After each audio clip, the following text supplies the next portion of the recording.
Developing Tomorrow's Leaders is a podcast that is all about educating, supporting, and inspiring the next generation of leaders. Your host, Antoine Thompson, or Coach T, has over 35 years' experience of educating, supporting, inspiring, and enhancing the lives of many young men and women. Join Coach T and his village of inspiration. Welcome to Developing Tomorrow's Leaders with yours truly, Coach T, Antoine Thompson. And today we are joined by Kate Allgood, a former top Canadian athlete and now a leading sports performance and mindset coach. Starting her journey on the ice at just 2 years old, Kate's early excellence in hockey set the stage for a remarkable career, including being a potential contender for the 2010 Winter Olympics.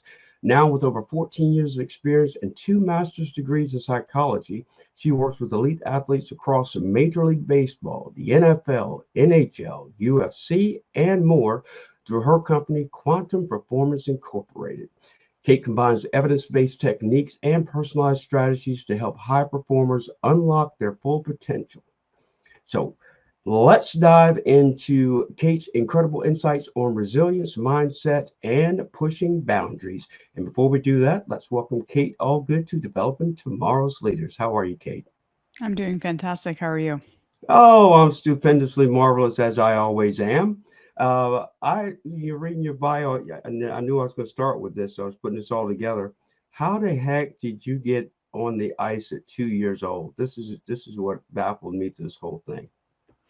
I mean, some people might say that Canadians are born with skates on their feet, so maybe 2 is even a little bit late. But I think, growing up in Canada, the ice in winter is everywhere, and I grew up with a backyard rink.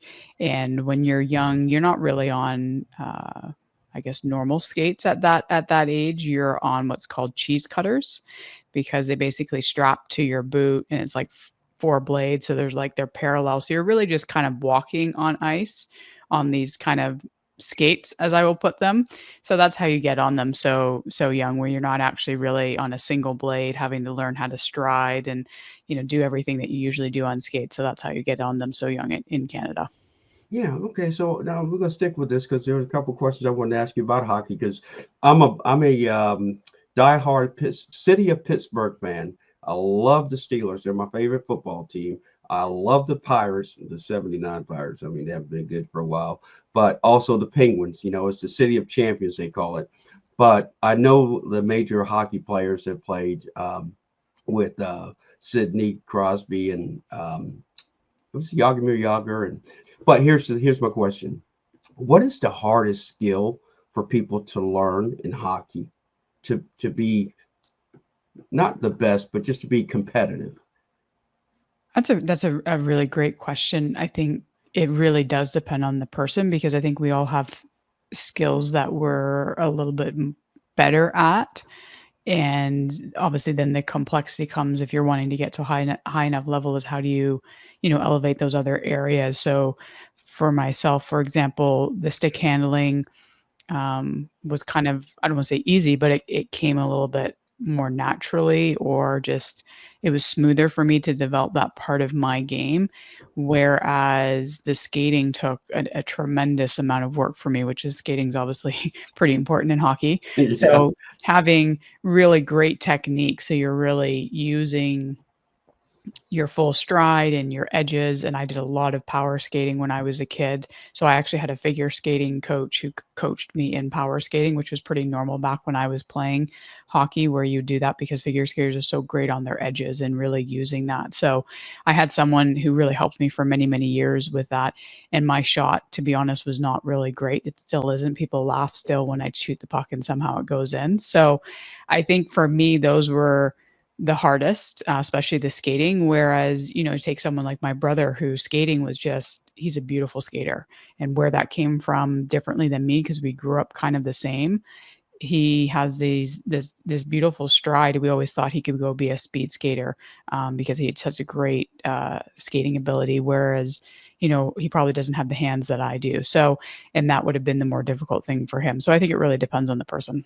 You say people still make fun of the way you hit, but you almost made the Olympics. So something must have been right there, right?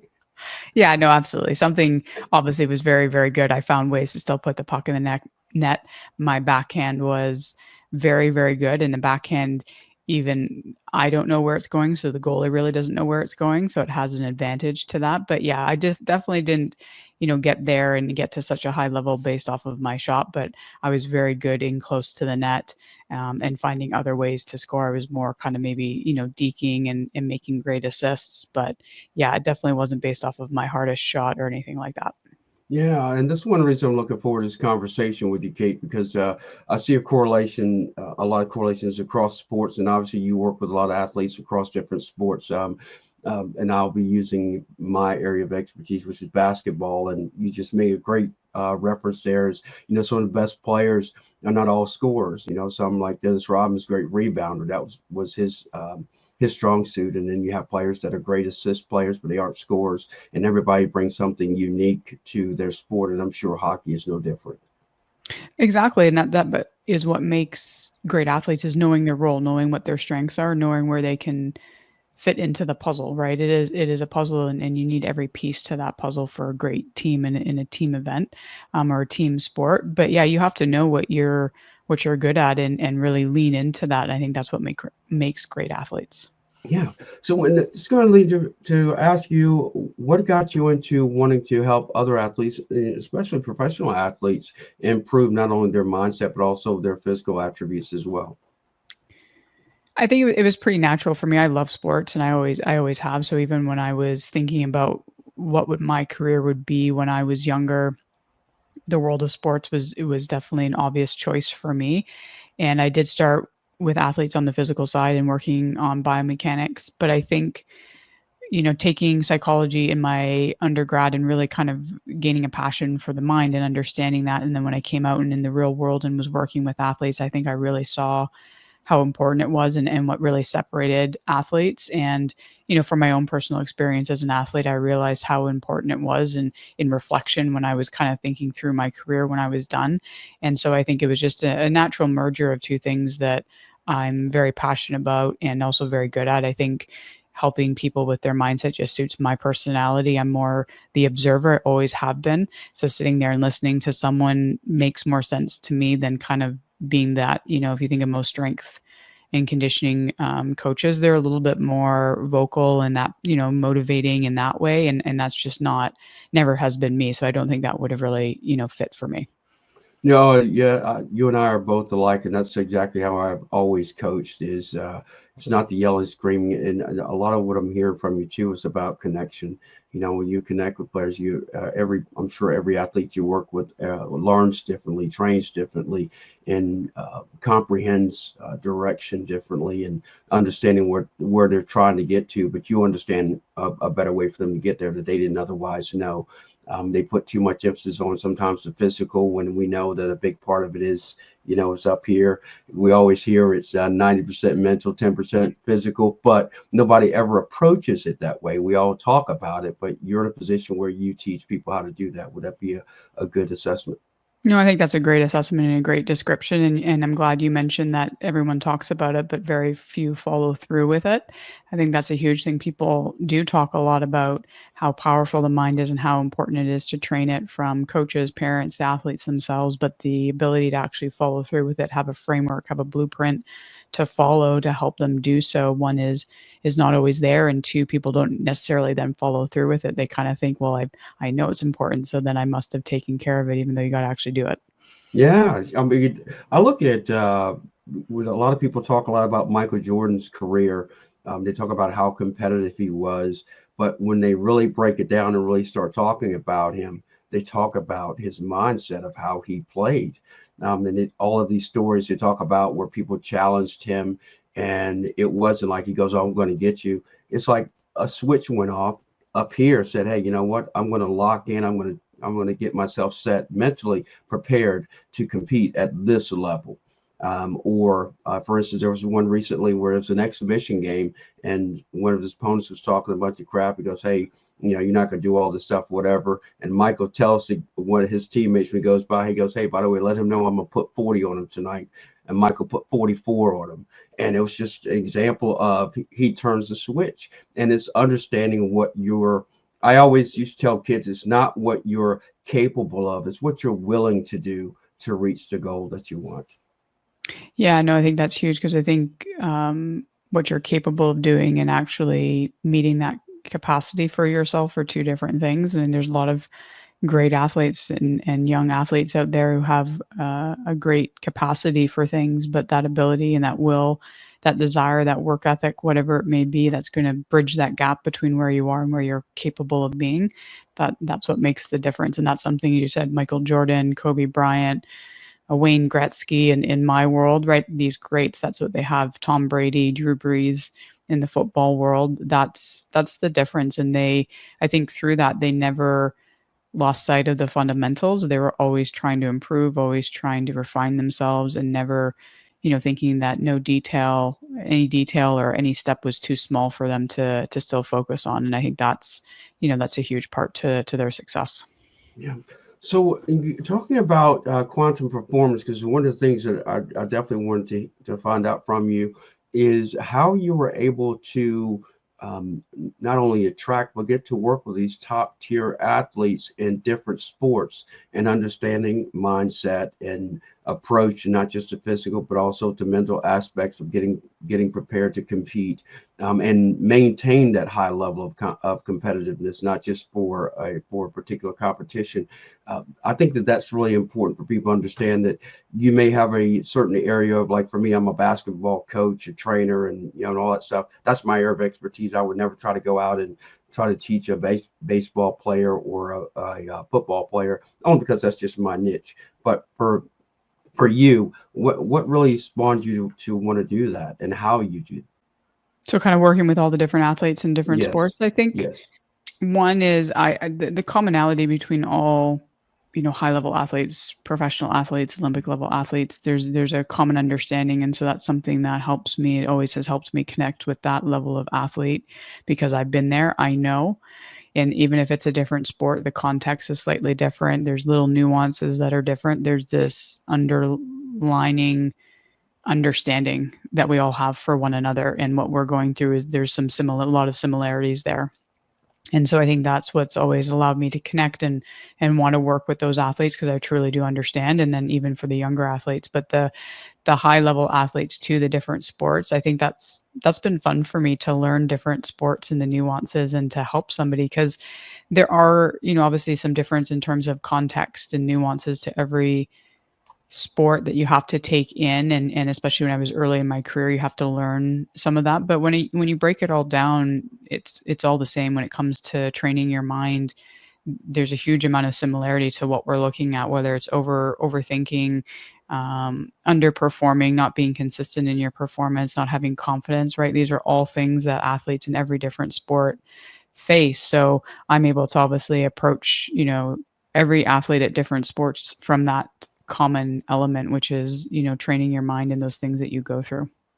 Yeah, plus you got two master's degrees in psychology. That doesn't hurt either, That does help too. Yeah. right?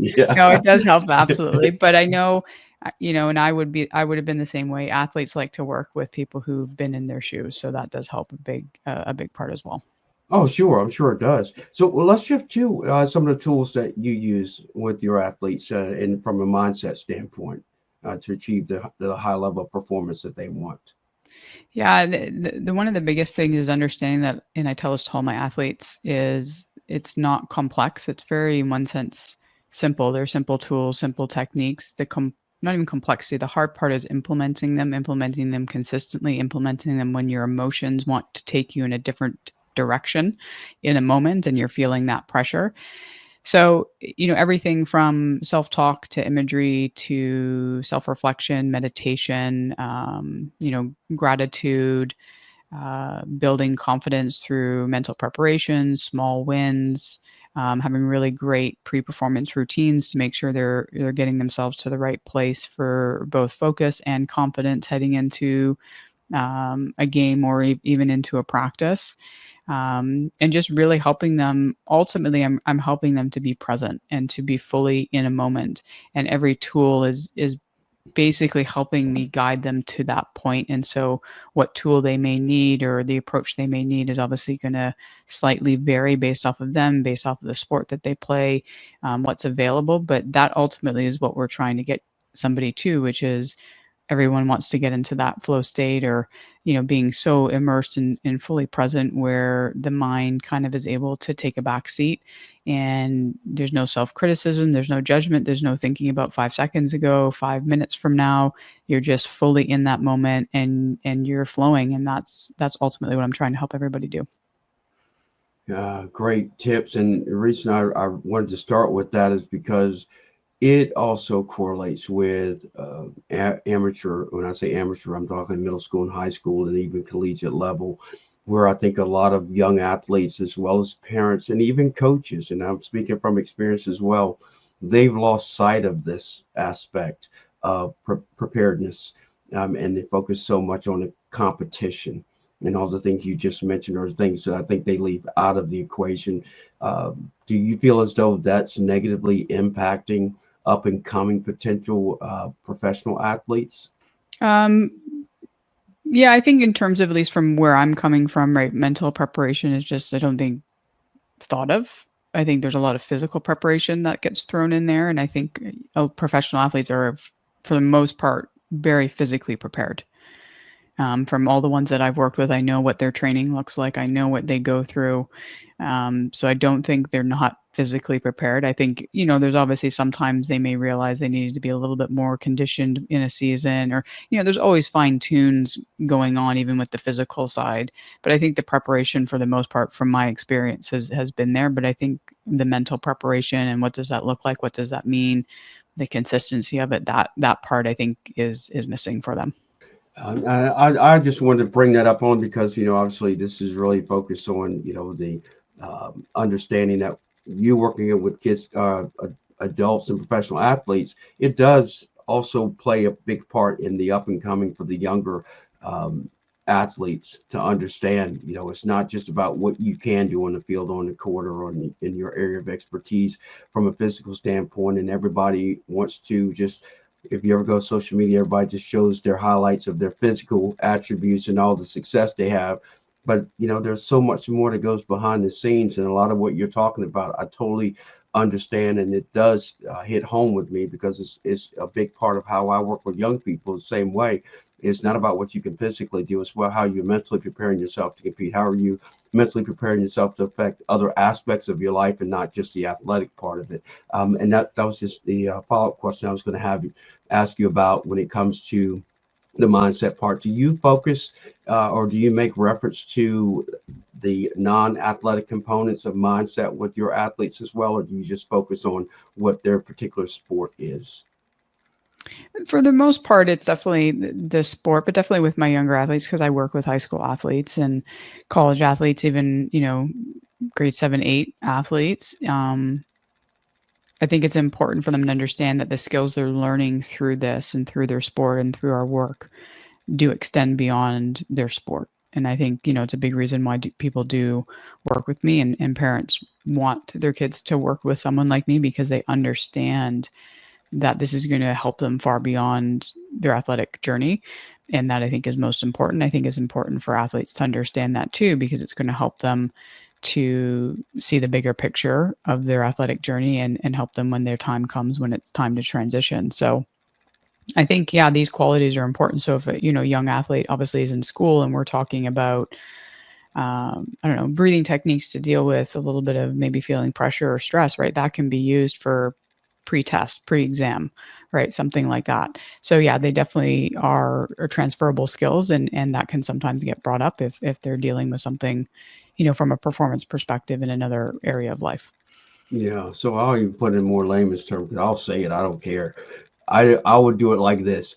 If you're going to put in all this time to get ready for a competition to play in this tournament, and you're getting ready for the season, and you're putting in all this time in the off season, but you don't study and you don't put that same amount of time, energy, and effort into your education, and then you wonder why you're not doing well, and then yet your athletic skills are getting you a scholarship, but yet you can't read beyond an eighth grade level. These are the kind of things that just really baffles me. That's why I asked you that question. I know you did. I just wanted to ask you that Mhm. question so you could say it. That is, it is important that what you teach from a mental standpoint in athletics absolutely carries over to every aspect of your life if you so choose. And I think that that's really important for young people to understand. Yeah, absolutely. Agree. One of the things that you had mentioned, I would love for you to share is the energy management skills to maximize performance outcome. This is one that it was kind of new to me. I'm like, okay, I'm going to learn something in this episode for sure because I have no ego to bruise. I'm here to learn, baby. I'm here to learn. Feel me. Give it to me. Yeah, so it's an interesting thing. Energy management, right? Energy is one of those things that you can control. So a lot of people will talk about time management. You can't control time. 60 minutes is going to go by. You can't do anything about that. But you get to manage the energy that you use during that time to be effective and efficient with that 60 minutes or not. And so I think that's a really big thing. And a lot of time we are wasting energy, and wasting energy can simply be overthinking, stressing about something that's in the future that's out of your control, right? These little things, when you're turning all that energy inside of you, all that emotion over something you can't control, that's spending energy. And that energy, your energy is finite. So that energy is being used up. So it's not going to be available for something that you may need, like in a critical moment in a game, and you need that energy to be able to manage yourself, may not exist in that moment if you already wasted it. Yeah. See, now you explain stuff I've been coaching. I've been doing it for years, but I never called it energy management. But that's what it is. That is what it That's is, what right? it It's energy. is. Yeah. Yeah, that is. Now all this stuff is playing in my mind. I'm like, when coaching games, I'm like, I was coaching energy management, not even knowing it. It was Yeah. energy management, and it worked great. It worked great. Um, one thing that I'm really have always been big on for me when working with student athletes is focusing so much on resilience because kids go through so many highs and lows and not just athletics, but in their social lives and also in their home lives as well. Resilience is one of those things that we can never talk enough about and teach enough about. And I'd love to get your insights on that and how you work with your athletes. And now and I didn't realize that you did work with middle school and high school and collegiate athletes as well. So that's awesome. So I'd love to get your take on that. Yeah, you're right. Resiliency is such a big topic. It's something we always talk about. And I think it's very similar to mental toughness, right? We throw these terms around quite freely, but what do they really mean? And how do you build them, or how do you work with them? And I think with resilience, right, obviously the basic understanding is, being able to bounce back up when you've been knocked down. And I think there's so many different things that can go into that, from your mindset, your perspective that you have over, making a mistake or quote unquote failing.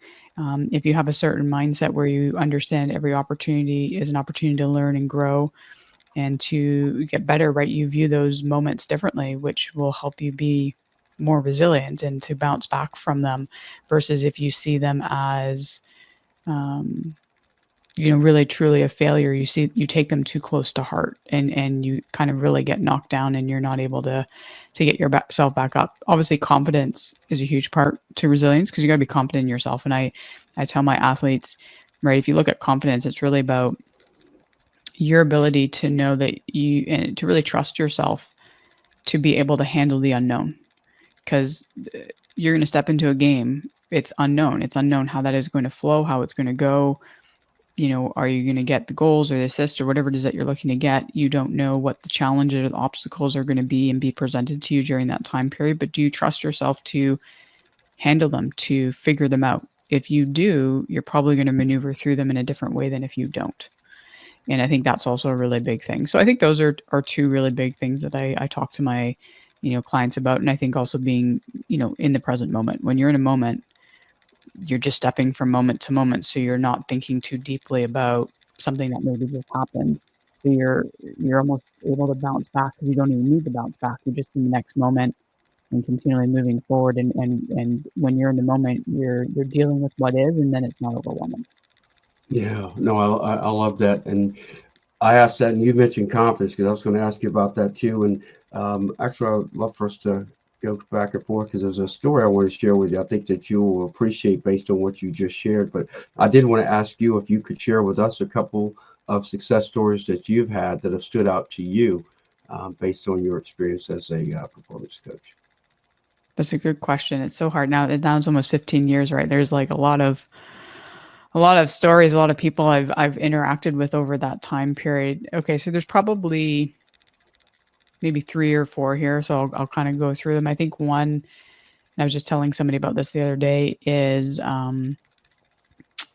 those athletes, and there's one in particular I have in mind who, I got to work with from just before she entered high school, and she was a soccer player, and she was dealing with a lot of injuries and kind of finding that time, and a lot of athletes do, where when she was younger, she was heads and above everybody else and really, really good. And then she got injured, and it was a significant injury, and it took her out for quite a period of time. I think it took her out for like a year. So that's a huge time when you're young. And when she came back, right, she wasn't the best player anymore. Everybody else had developed and grown. So to be able to help her maneuver through that, and then also continue through high school and get to a point where she was comfortable walking away, like not playing in college, which had always been her dream and her goal, and to realize that just wasn't her path anymore, and to really be okay with that, and to see her develop into a young woman, and to be able to know that she was going to take all of this stuff we had worked on and transfer it into college and into the rest of her life. And I think that for me is something I always think about when you do work with younger athletes, and being able to really impact them for the future. And I think that's really, really important. Another success story. He was a pretty young hockey player as well. And sometimes you never know your impact on somebody. I'm sure you understand that too. Like you interact with them, and then the time comes, and it's the kind of the coaching is over, and you don't really have much interaction with them. So you're like, I don't know, like hopefully, we had some good work together, and hopefully they appreciate it. And it was a few years later where I happened to run into his father, and he was just like beaming and saying how well his son was doing now, and how much it had been because of the work we had done. And I think that, just to know that when you can connect with somebody for just even a couple months and work with them at such a young age, I think he was only in grade 7 or 8 at the time, and to know that he's continually using those skills well into high school, and still having success with them. And when I saw him, he was at the point of maybe wanting to quit hockey and not play anymore because it wasn't fun. And to hear that he's really enjoying the game, really loving it and thriving in it again, I think is absolutely fantastic, right? To coach again somebody that age, and know that you helped reinstill the fun and the joy, because that's really a big important part of the equation. It's supposed to be fun. It has to be fun. And that's the big thing I'm trying to get my clients to do, is to continue to enjoy it, even if they're going higher up the ranks, when things can start to happen or get presented that can start to suck the fun out, so to speak, right? The politics or the selection process or whatever it might be.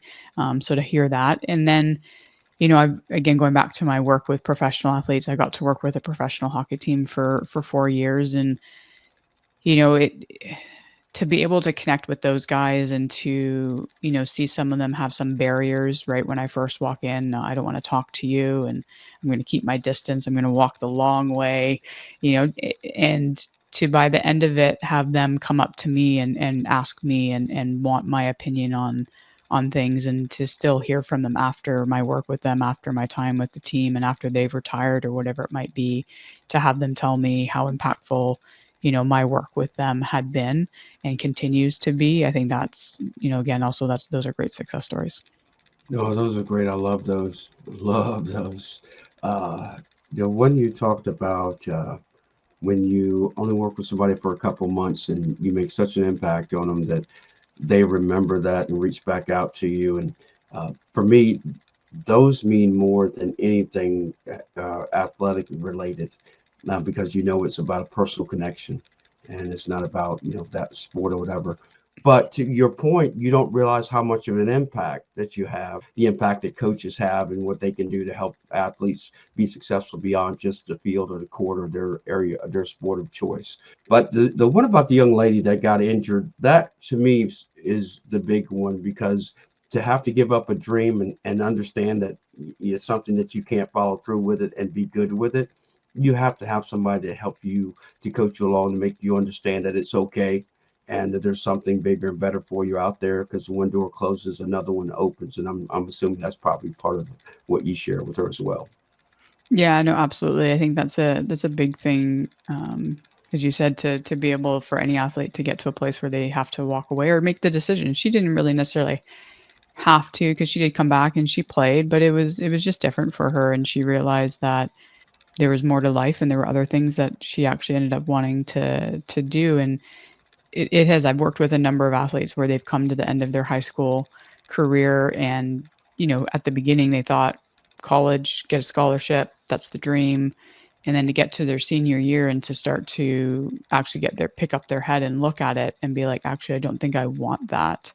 And to again then be okay with walking away from it, walking away from something that had defined them, that had taken up most of their time outside of school for so many years, and to be able to really come to peace with that. It's still hard, right? For any athlete who's really given a lot, it's still a hard decision. It's still a hard process, but to really truly be okay with it and know that they are moving on to something else and excited for what's next, I think is pretty special. Well, I think it's pretty special. They're fortunate to have a coach like yourself to be able to guide them and give them some direction. And so I would be remiss if I didn't ask you to share some of the professional athletes that you've worked with. Some people may know the names, but you always like to hear the names. Yeah, I'm quite respectful for those athletes. Not that I can't.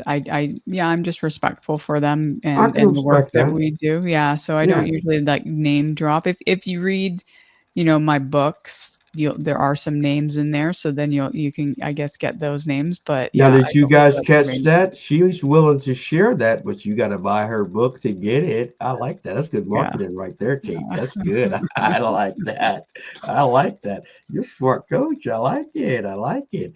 So, tell me what you are working on now. Is there anything in particular that you're working on, like another book perhaps, or anything like that? Not another book. My next thing I'm kind of thinking about doing. I have an online course. And I think I'm going to redo that to make it a little bit, yeah, just different and an option, kind of a step up option from a book, but maybe for those who can't quite work with me one on one for various reasons.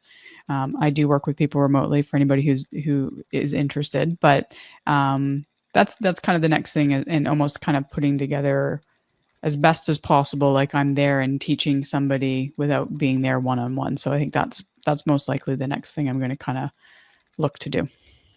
Are you trying to look up through my computer stuff? Because you're like talking about stuff I was going to talk about. I was going to ask you next how people can work with you, how they can get in touch with you if they want to work with you. Well, there you go. I think it's scrolling at the bottom, but the email is a great one, or the website. On the website, you can sign up for a brief complimentary discovery call with me to kind of maybe just answer some questions, talk through different options that maybe will work for you to work with me, or a different option. So that's usually the best way. And then for those who like social media, Instagram is probably one of the best. It's one I'm most active on, and the handle is QP Athlete, kind of similar to my website. And then YouTube under Quantum Performance, I do post pretty regularly on YouTube as well for some videos. So, people who are wanting maybe a little bit longer, they're not super long. I think they're about 5 minutes on YouTube, but then Instagram has quite a bit, nice and short, sweet kind of tips. 5 minutes. You ain't got time to sit around for 5 minutes and watch you. Good Lord. If they I, can't I do 5 minutes, that's a problem. yeah, that's a problem. Yeah. No, I got to do that. I always feel like I got to do like 10, 15, 20 minutes. It's all about the substance, right? It's about the quality of what you're delivering, not the quantity, right? Yeah, I'm a big on that. It really isn't about the time. It is really about the quality and the support and the substance, because I think there can be a lot of fluff and a lot of just, yeah, things that don't need to be said, or kind of are distracting away from the main point. And I think for me, I've always been to the point, direct. It's kind of how I am. And I think that's, a big thing that comes through my teaching as well. I'm all about quality when someone's working with me from a coaching perspective. And then same with my books, and same with my videos. It's, let's get to the point. Let's get you to kind of understand this, but let's get you to implement it, because ultimately that's what you have to do. You have to take all this information that exists out there and implement it, and that's most important, because you can know it you can understand it, but if you're not implementing it, it's only going to do so much for you. That's so true. That's so true. Well, Kate, I've truly enjoyed this conversation, and I have one more question for you before we head out and we start wrap this thing up. And that is if you can share with us the individual or individuals that have been most influential in your life and why. Yeah, it's a good question. I was going to say I think we're reading each other's mind here when you were talking about Mhm. coaches and their impact. So for me, there's really two. There's a hockey coach, my high school hockey coach. Um, he was really really impactful for me because he was the first person to really make me feel like I was seen beyond the hockey player. And he was an extremely special individual. Unfortunately, he passed away a number of years ago now, back when I think it was about 19 when he passed. So quite a while ago. And, but yeah, when I took 2 years off competitively when I was 18, 19 to deal with some mental health stuff and some family things at the time. And when I did that, I was being recruited by, schools in the States and heavily recruited. And most people don't understand that decision when you're really good at what you do. Like, why would you walk away? And he never made me feel that way. He was the only person who really congratulated me on making such a difficult decision to take care of myself and my needs. And I ended up going back and playing in college and playing professional, and you said almost on track for the 2010 Olympics. So he was that person that just you brought a smile to my face every time you saw him. And his slogan when we played was always, respect yourself, respect your opponent, play hard, have fun. And I thought that just it was who he was, and it was something that always resonated with me. And then the second person is my biology teacher in high school, actually. And she was, very similar, where she, really saw me. I had a learning disability, so school was always difficult. And, there'd be times I'd sit there and like look at a test and be like, I don't know, like, I don't know what to say here. The answer's not coming, but she knew I knew the answers, but there was something, the processing just wasn't there. I wasn't processing the question properly. So, she would come over and take the time and, you know, reword it for me, right? To take that extra thing to help me, knowing that I knew it. And so I think just that little nudge of helping both of them, right? They saw me and they saw my potential beyond anything that I was doing or the difficulties or labels. And I think that's she's always resonated, for me.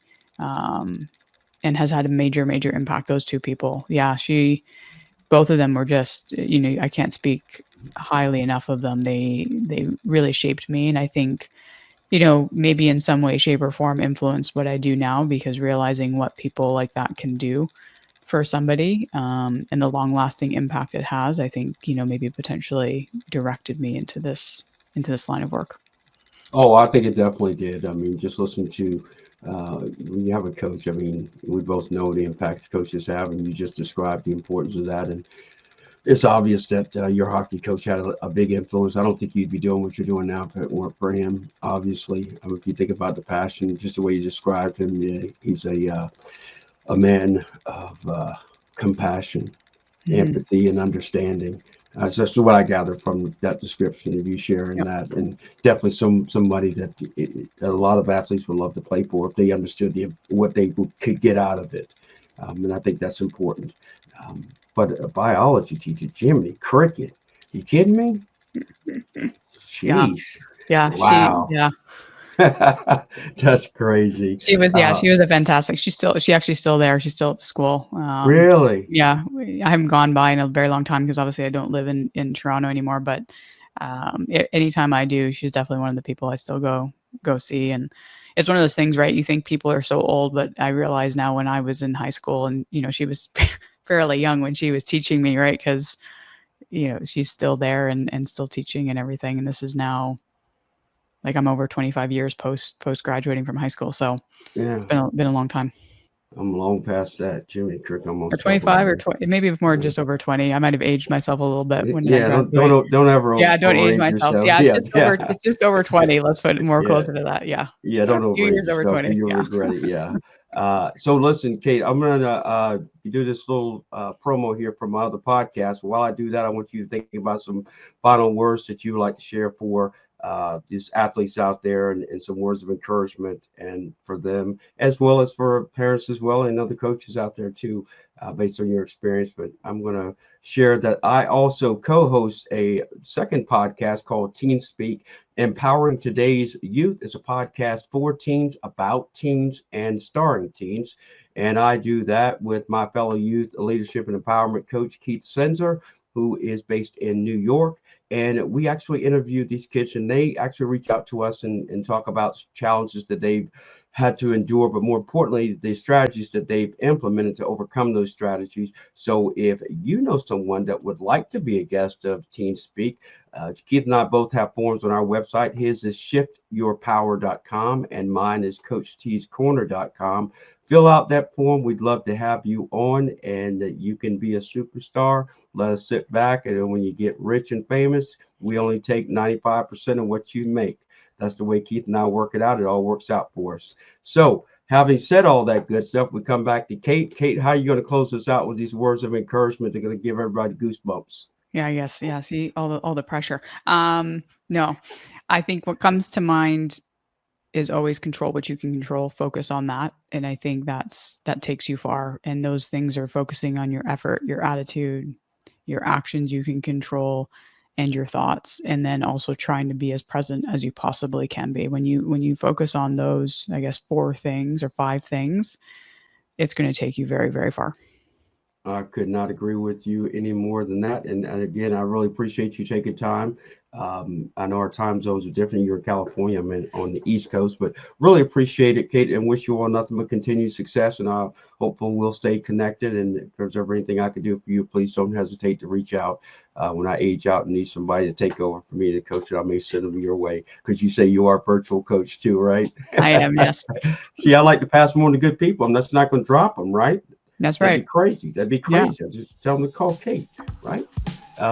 Anyway, so thank you so much. I really appreciate it. And as I said, wish you all the success in the world. And I am Coach T. I'm here to educate, support, and inspire the next generation of leaders. Until next episode, take care. Coach T's new book, The Ultimate Guide to Success for Preteens and Teens, is the perfect resource for preteen and teen personal growth and development skills. It breaks down in detail his SEA of Success program and its applications in 10 key development areas. The program applies Coach T's 3 key components: simplicity, effort, and attitude. It includes some of his success stories, as well as former and current student testimonials. Order your copy today on Amazon. Available in paperback and hardback.